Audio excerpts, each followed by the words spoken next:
تعالوا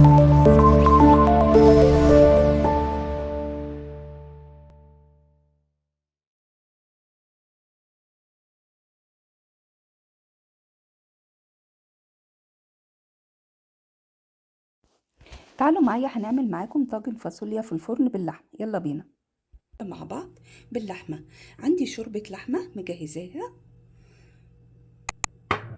مسلوقة وحاطة فيها صلصة بسيطة، وعندي الفاصوليا المفرزة، وعندي برضو الصلصة المفرزة دي بالبصل والثوم مجهزاها للطبيخ، وعندي هنا معلقة سمنة فلاحي، عندي معلقة ملح، عندي معلقة بهارات مشكلة.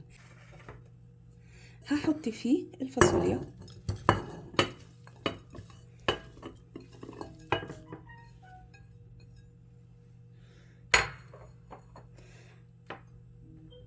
هنزل عليه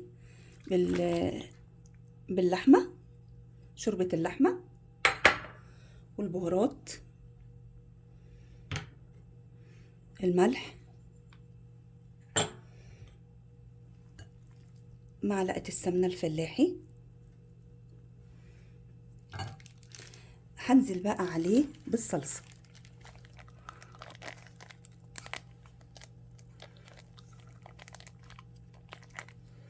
الصلصة دي جاهزة زي ما انا قلت لكم، حاطين عليها بصل وثوم.